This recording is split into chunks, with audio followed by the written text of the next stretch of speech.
Good morning, Mets fans, and welcome to a Monday edition of Driving with Mr. Met. I am Mr. Met, and this morning I'm coming to you after the second half has kicked off, and the Mets did something they haven't done in what seems like a millennia. They won a road series. Yes, it was against the Marlins in Miami, but who cares? The Mets hadn't won a road series in several weeks. We could even say several months. So now that they've gotten off the schneid, the second half is underway. What does that mean for the rest of this season? Do we have anything to look forward to other than maybe dealing some of these guys the deadline in a couple of weeks? I want to talk a little bit about that today, recap the weekend set, and preview the week ahead on today's show.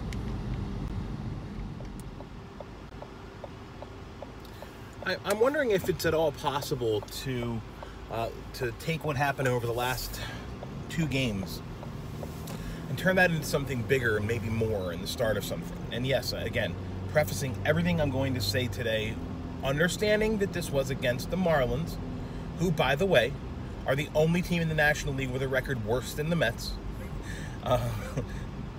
But this was a breakout weekend for Robinson Cano. It really was. Cano had 4 hits yesterday, missed a cycle by a triple. Hit a clutch 2-run home run on Saturday night to get a win for Noah Syndergaard. The Mets also did something else yesterday they haven't done in a long, long time, it seems like. They got a win for Jacob deGrom, which, you know, amazing. Familia did his very best to ruin that, though, if you'll recall. Familia doing what he does best, which is seemingly become an arsonist and just light the world on fire. I mean, he is an absolute trash heap on the mound. And on Twitter yesterday, I was talking about this with my friend Starblazer on Twitter, and we're talking about just demoting him. I mean, he almost is at a point where he needs to accept an assignment to Syracuse and work on whatever it is that's plaguing him, because he's basically unusable at the big league level at this point. And that's really a shame, because we all know that Familia is much better than what he's been playing and how he's been pitching. He is. Right? He's just, something's not right. Something's not clicking, whether it's a pitch that he's got to work out or, I don't know, whatever it is, but he can't keep doing this up here and costing the Mets games and costing starting pitchers wins like he almost did to deGrom yesterday. So the more things change, apparently, the more they stay the same with this team. But Seth Lugo did a nice job to bail out Familia. Gazelman pitched 2 innings as well after that. So all in all, a good day yesterday, and the Mets, as I said, took the series. The Mets are off today, but they open up a 2-game set with the smoking hot Minnesota Twins, who hit home runs as often as the Yankees do, which is crazy. But they do, man. They are a real powerhouse team, and I love to see a new team take over that AL Central. I'm tired of the Indians. Sorry, Cleveland, but another team has to come in there and take over that division. And it looks like it's going to be the Twins, because they're a nice young squad, and it'll be a challenge for the Mets. This is a very difficult 2-game series, and honestly, if you go back, and this is, you know, we got to go way, way back. Excuse me.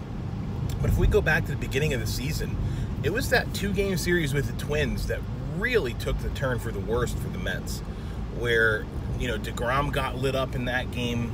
At one game was the game that they put Vargas in out of the bullpen, and he gave up like 5 runs in the 9th inning. It was just an absolute awful game, and you could almost look at that as a turning point in the season, where after that 2-game set with the Twins at Citi Field, the Mets season took a complete downfall and a collapse. There are now 9 games under 500 are the Mets, and here's my point, and here's what I'm saying, and I promise to sort of go into this. This is crazy talk, all right? I'm going to admit it. But after this Twins series, the Mets have a very, very weak schedule. They really do. If you look at the schedule, they play some pretty crummy teams, teams that are almost as bad as them. But as I've said many times, I don't think the Mets are as bad as their record shows. I really don't. It's like Jacob deGrom. You know, Jacob deGrom has unbelievably good stuff. He has a 3.21 ERA, which he lowered it to after yesterday's game. Good for 8th best in the league. And yet he only has 5 wins. He's 5-7. Does that mean that Jacob deGrom should be treated like a sub-500 pitcher? No. And I feel the same way about this Mets team. Yes, they are 9 games under 500, right? But, as I've said many times, I do think they are better than their record indicates. And so this series, this set of games after the Twins series is a crucial time for this Mets team. Now look, I'm going to be realistic about it. It doesn't matter how many times the Mets win here. They're chasing so many teams in the wild card hunt. It's going to be very difficult for them to make up enough ground to be a serious contender for the playoffs. That being said, I'm not ruling out the possibility that the Mets get back to 500 this month. I'm really not. I do feel like they have the opportunity to do that with the schedule that they have coming up. And, you know, from there, does that change their approach to the trade deadline? I don't think it should. But, and this is a big but, I don't care what their record is. I don't think the Mets should make deals for expiring contracts like Zach Wheeler, like Todd Frazier, like Jason Vargas, unless they're getting something good in return. I don't want to just see a salary dump for the rest of the season. You know, like in the case of Todd Frazier or Jason Vargas. I don't want to see these guys just go away and get nothing back. That's where, if you look back at what happened with the Mets in 2017, where just a dreadful season, they sold off all of their bullpen pieces, all of their veteran pieces toward the end of that season. And, you know, the problem with that was that they got, like, nothing in return. And you can look at Sandy Alderson and be like, dude, what were you thinking there, man? And, you know, I was having this conversation on Twitter yesterday, too. I just blamed Sandy Alderson for that. And while his name is on the, you know, on the top of the list as the guy in charge, the general manager, he has a staff that is supposed to be doing those talent evaluations. And they're supposed to be giving him advice as to what direction to go and what player to target and why. And I had this conversation yesterday again on Twitter with someone about Brody, where I'm like, you know, it's tough to just blame everything and lay everything at his feet, because he does have a team of guys who are supposed to be saying, this is a good move, this is a bad move. Now, that being said, I learned yesterday, at least I was told yesterday, that early reports when the whole Cano-Diaz trade with Kelenic went down, that many in the Mets scouting department were like crying because Kelenic was part of the deal. That's how upset a lot of them were.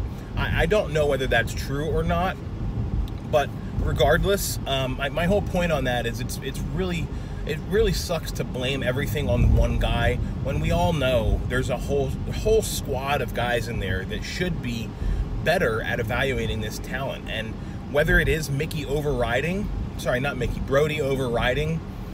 or perhaps Jeff Wilpon overriding the staff and the ideas that they have or don't have, it doesn't matter. It is a team. It's a team thing, right? And I don't mean like the team on the field. I mean the team in the front office. They work together. Everyone has responsibilities. Everyone's got to do player analysis, and the job there is to make the best pitch possible to Brody in this instance, to get him to go in the direction you think he ought to go in. Now, of course, again, citing Moneyball, one of my favorite movies of all time, the scene where Billy's talking to the scouts, and the one older scout says, this you're forgetting, guys, this is the man. He doesn't have to answer to anyone but ownership and God. Our job is to make recommendations. He has to make the decisions. So I get it, right? But they are making their recommendations. They're the ones saying this is the guy to get, this is the guy not to get. And again, we're not in the room. We don't know what happened. But regardless, back to what I was saying before I got off onto a Brody Van Wagenen tangent there. The Mets can play 500 baseball. Can get back to 500 this month. I truly do believe that. We'll see what happens. It's 9 games. It is not out of the realm of possibility that a team with the talent level that the Mets do have to rattle off a 9, 10, 11 game winning streak, or go 10-2 or something, and again just get back to 500. That's the first step. Am I crazy to think that's going to change anything about this debacle of a season? Probably, but I don't care. I want to see good baseball down the stretch, and it's why I'm saying I don't know that I want to see the Mets just dump these guys and trade these guys like the Wheeler, like Vargas, like Frazier, unless you're going to get something good in return.